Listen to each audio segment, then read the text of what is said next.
I hope I'll be able to bring a bit of punk into this conference here, this talk. And what you see right here is it's a tape recording of Dead Kennedys. I think this is from the mid-'80s.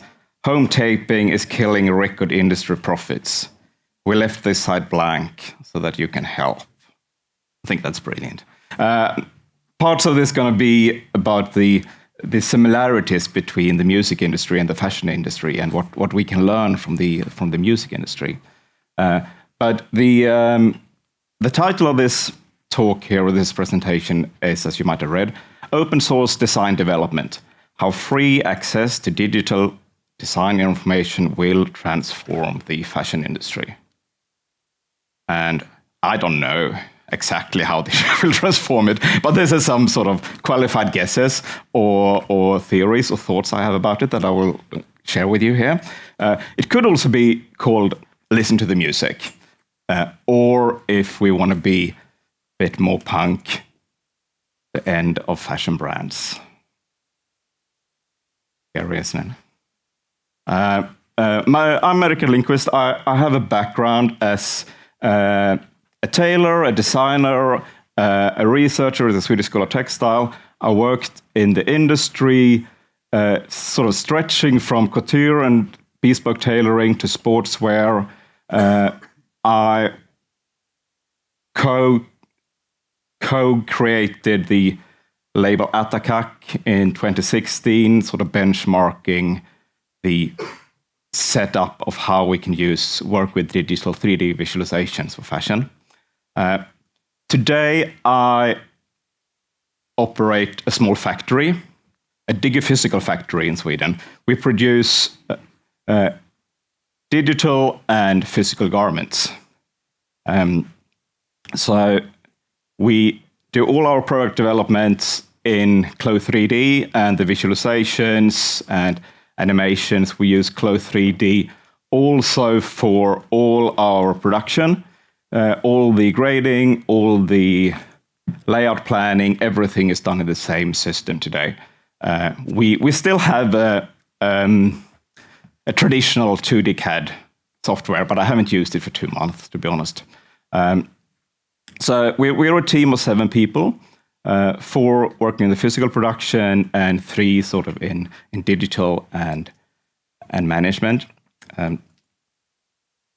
Industri is that's another example. This is another example of digiphysical things. This is a thing we did for Puma Innovation a few years ago.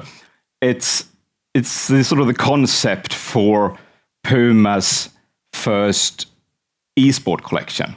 You know, companies like Puma, they profit on selling merch, and the kids today, they don't look at football any longer. They look at esports, so they want to sell T-shirts to the kids playing esports. There's no sound coming out. I don't know if that's intentional. We can live without the sound, but it's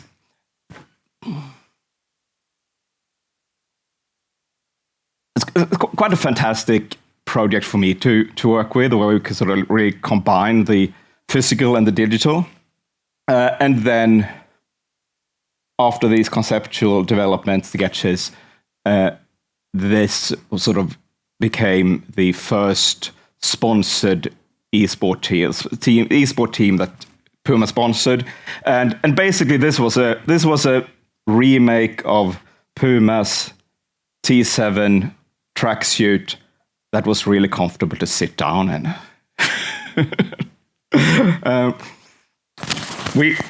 Industri. A is for. It's good to have a company starting with A, because you always get first in line. But it's also, since I before had this fashion brand called Attack, and 2 years ago we divided Attack into 2 parts. So Attack still exists as a brand, but the in-house production that we were doing and all the consultancies I was carrying out is now done under the label A Industry. Just to give you some background, with Attack we sort of pioneered the sort of digiphysical things. We started Attack in 2016, and me and Jimmy together carried on then for, I think, 4 years. And here's one of my favorite things we did is a hologram box showcasing 3D garments in scale 1:1 in the physical room. So we're mixing 19th century mirroring technology with modern 3D visualizations.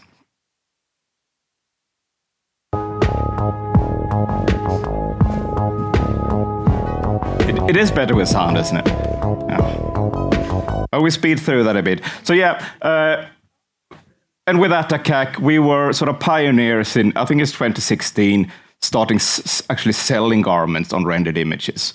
Because we found out about Clo and the 3D technology back then, and we were a bit kind of shocked that we couldn't find any examples of brands actually selling garments based on rendered images. So said and done, we started an independent fashion brand, mainly with the motivation that if we start small, we can do anything, because we can't really fail. Or we can fail, but we won't. It won't really affect us so much if we don't invest loads of money in it. So we did that, and we elaborated a lot with different possibilities. We set up online fitting rooms where we tested different tryouts for online fitting. And we did a lot of animations, and we went to pay Apparel twice to speak. But the most important thing we did with Athakak for what I'm speaking about here today is what we call shareware, meaning that every time when we released a new style for sale, we also released the 2D pattern and the 3D model for free downloading. Because, frankly, the whole fashion industry is built on copying. Everyone is copying each other. So we have thought, like, if anyone want to copy what we do, I'd rather see them doing a good copy than a bad copy, and then they don't have to spend weeks for, I don't know, tracing that pattern and everything. And this also created quite a following for us. And if you downloaded a pattern, you got a CLO file, you got a DXF file, and you got a PDF file as well to print out. So we got a very nice followers of home sewers, very cute people putting up pictures on Instagram of things that they did. But the important thing for me, or like for the process of what I'm doing, was this: what happened that we had a client, a guy living in Luxembourg, buying this green shirt, and he downloaded CLO, and I guess he downloaded CLO, but he downloaded the garment and sort of redesigned it quite radically. And then he came back to me saying that, hey, I redesigned that shirt. I have some shirt fabrics. Can I send that over to you? Because I heard that you have your in-house manufacturing, and use your factory as my 3D printing service for this. And I was like, yeah, sure, that's brilliant. So we did him a couple of shirts, and then we used his design for a new Athakak drop. And then suddenly there, I was starting thinking, like, what will happen with fashion brands if information is available for anyone? And what about music then? Why did I start with this punk tape? Since the music industry has already gone through what we are talking about here today. I don't know, has any of you gone shopping records now while being in Amsterdam? Found out the local Virgin megastores? No, you haven't, because there are none any longer.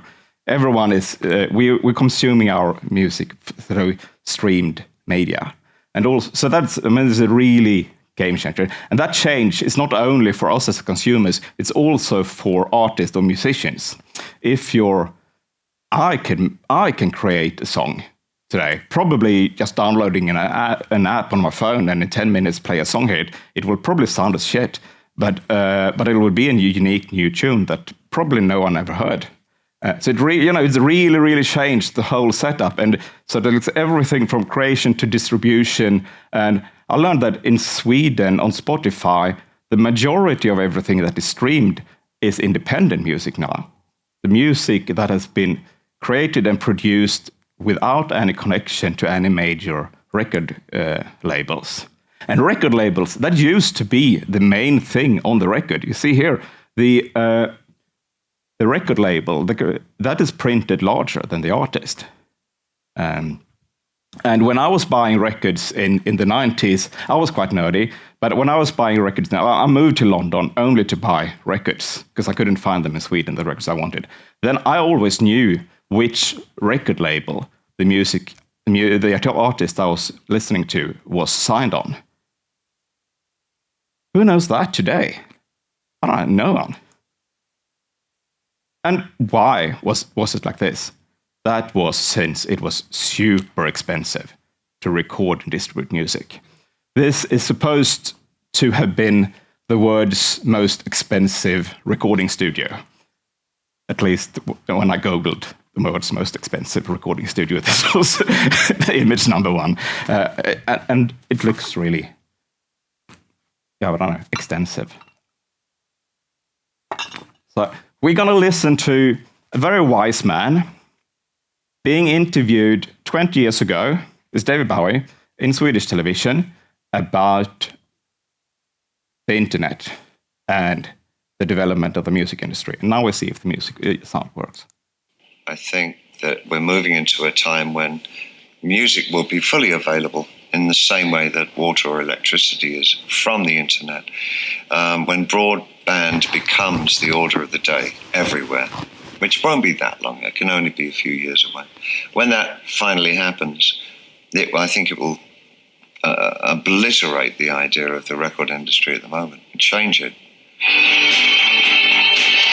I think the emphasis on what music is to our lives will change somewhat, the character, the nature of it. And I think that artists themselves will find that they have to fall back on performance to provide them with incomes, because I don't think their music will make them any money.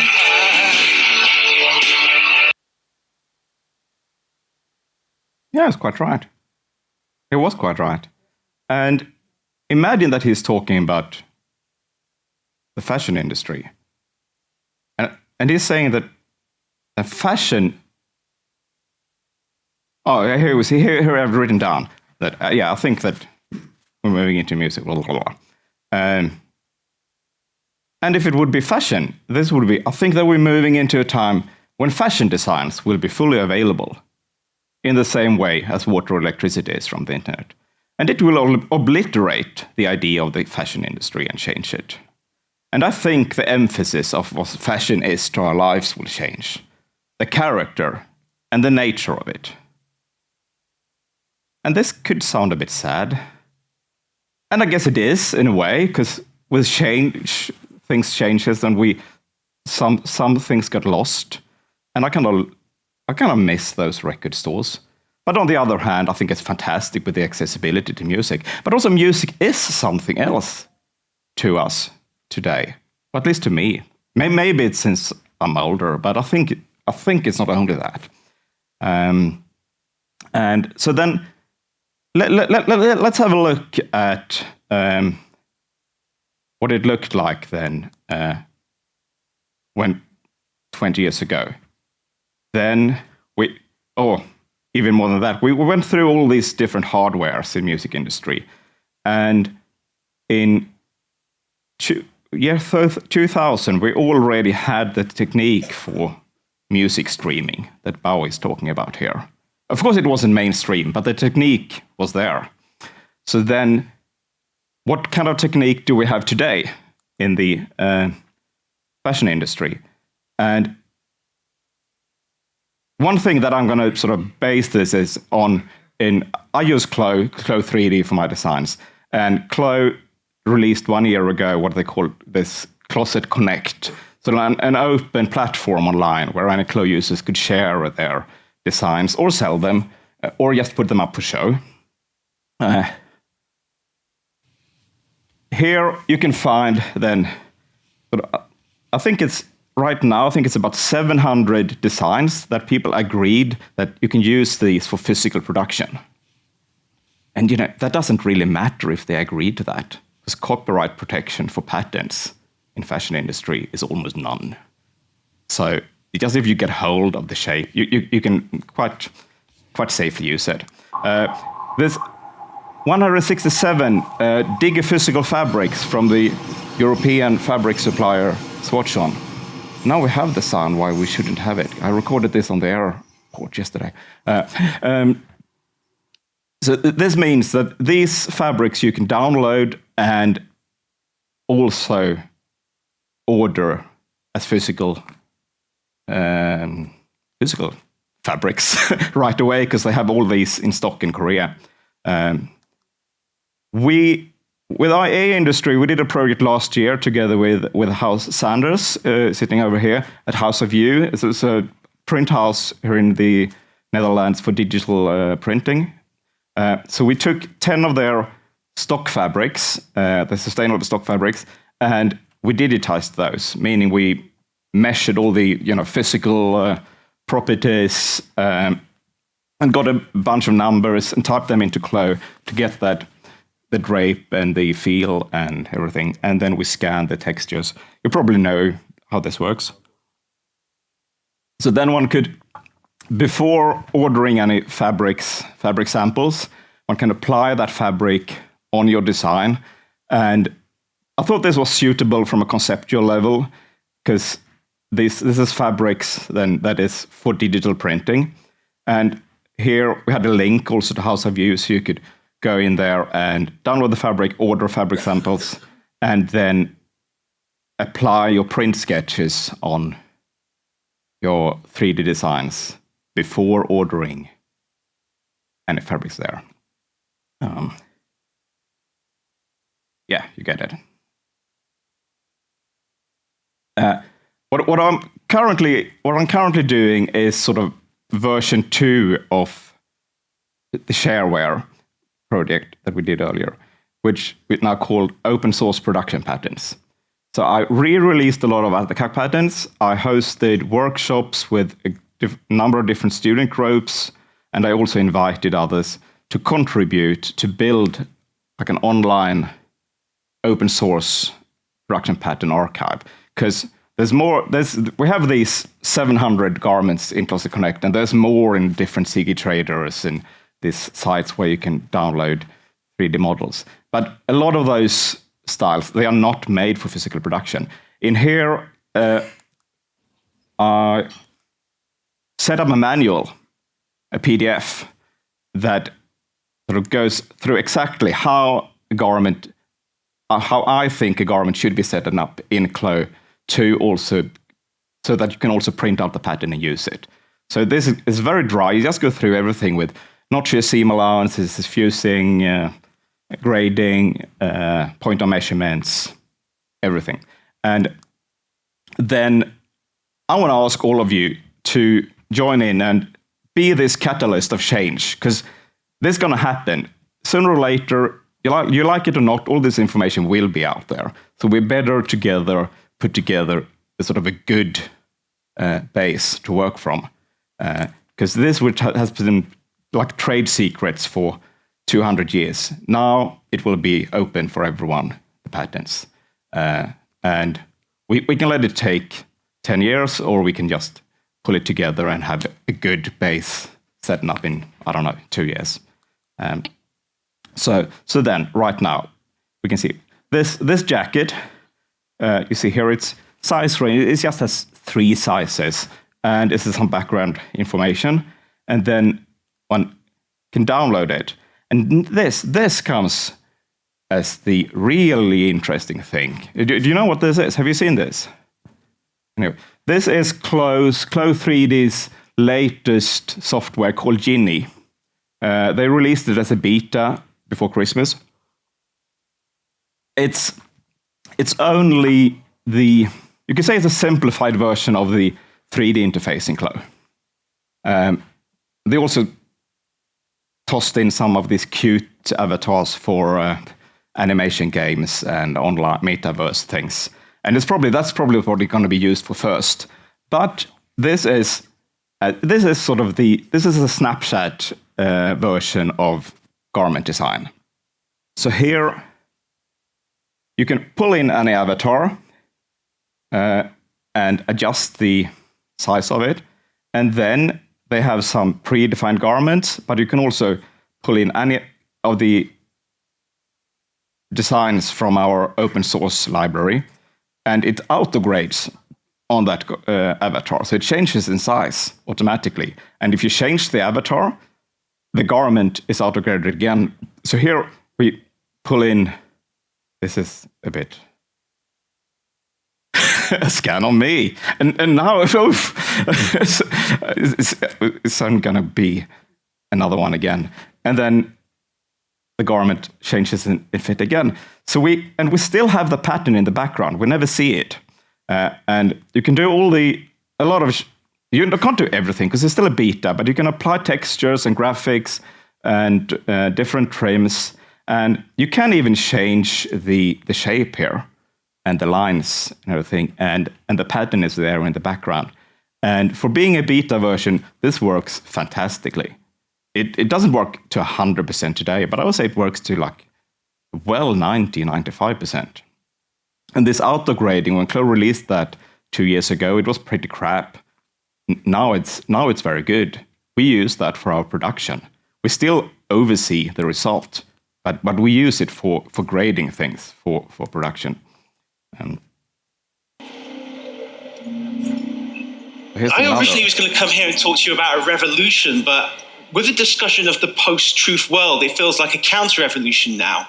And it's been a very peaceful and quiet revolution, thanks to smartphones, thanks to social media, and thanks to the vast amount of information now available online to anyone. And this revolution has allowed a new field to grow. And I like to call this field online open source investigation. And we can use it to influence the powerful, we can use it to challenge the powerful, and we can bring them to accountability as well. Now, I started Bellingcat because I wanted to teach people how to do this. It used to be that the tools of media production were in the hands of the media. And with the rise of the internet, that is no longer true. With blogging starting in 2000 and social media starting in 2004 and YouTube, which I think started in 2005, now the tools for media production have been given to the people formerly known as the audience. This with technique, it's fantastic, but it's very hard. I was supposed to say something before this started. But you already seen, this is Bellingcat, the independent group of journalists. They managed to pinpoint the name of the commanding officer that ordered the shoot down of the plane in Ukraine in 2014 by searching on Google Maps and Russian Facebook, for example.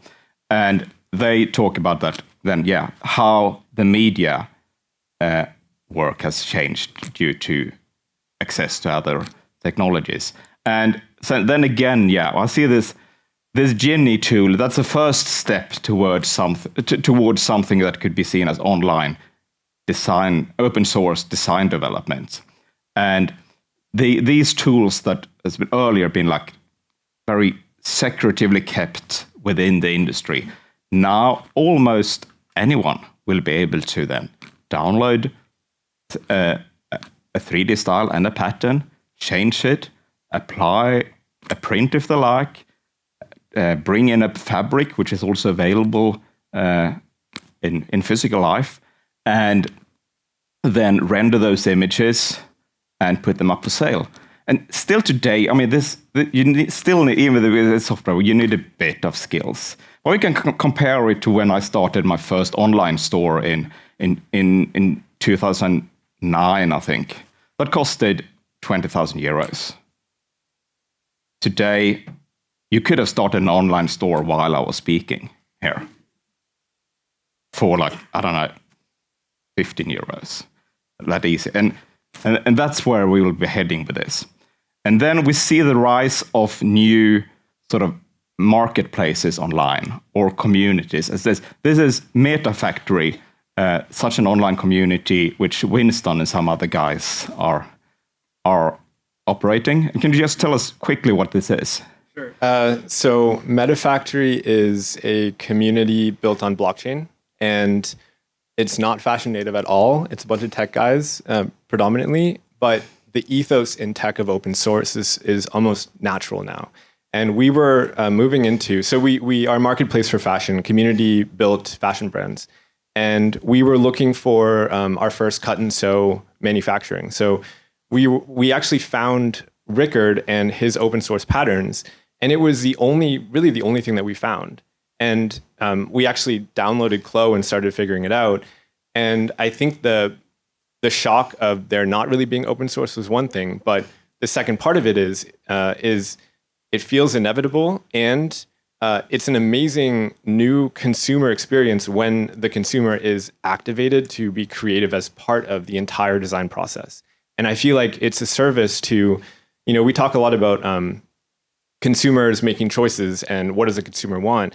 I think involving the consumer in the creative process of fashion is probably the quickest and most sustainable way to really the evolution of the industry. Yeah, I guess you could see Me at a Factory. It's an online platform where the people at that platform together curates what's going to be sold there. Yeah. And then 2 years ago, 1 year ago, I don't know, Winston then downloaded a jacket. We'll come back to that, a jacket, and made this journey. And so what we're looking at, we have open source production patterns. We have digiphysical materials.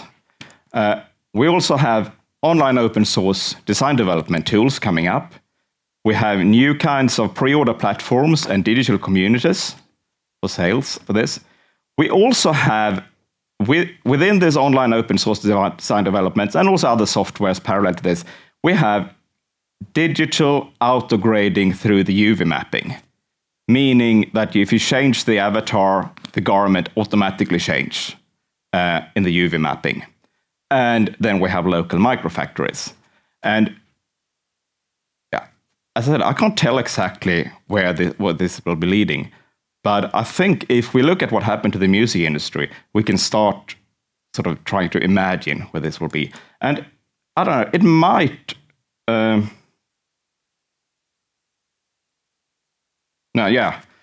this is sort of this jacket then. This is an Atacak jacket with a print designed by Winston, sold on Meta Factory, sold on pre-order, produced us with the cutest label I ever seen that Winston designed, which Winston to the left and me to the right holding a pair of scissors. So this is my sketch of what we might be facing then. That we have digital creators supplying us with open source patterns, print designs, whatever it could be. We have digiphysical fabrics. We might then have digiphysical curators picking things out of this and putting up things for sale in digital communities and pre-order. When you sold, say, 100 garments, then we can produce those in a factory or small factory. And there we have this automatic UV mapping grading, meaning that we can have 100 individual sizes and we can plot those out in one lay on a single ply cutting machine. And we can have a production being almost as efficient as a traditional garment production. And then I think if this should really work out, we should try to set up some sort of smart contracts here, meaning that if a garment is created and sold like that, part of that revenue should go back to the digital creators through some sort of blockchain setup. Exactly how that will work out, someone will work that out. And then, before we end, back to Bowie and what he said. We listen to it once again. I think that we're moving into a time when music will be fully available in the same way that water or electricity is from the internet. When broadband becomes the order of the day everywhere, which won't be that long, it can only be a few years away. When that finally happens, I think it will obliterate the idea of the record industry at the moment, change it. I think the emphasis on what music is to our lives will change somewhat, the character, the nature of it. And I think that artists themselves will find that they have to fall back on performance to provide them with incomes, because I don't think their music will make them any money. Like, I don't know. The question is it smart contracts that the designers will have to fall back on, or is it something else and all the information is out there? And is it relevant to compare fashion brands to record labels? And we're probably going to see, just as we've seen in the music industry, we have loads of parallel tracks in there somehow. We still have the kind of old music is still out there. We still have commercial artists being sort of set together by record labels and promoted in a similar way as they were earlier. And then we have independent music and other types of music, also from a aesthetical point of view, being created due to digitalization. So, yeah, thanks for listening.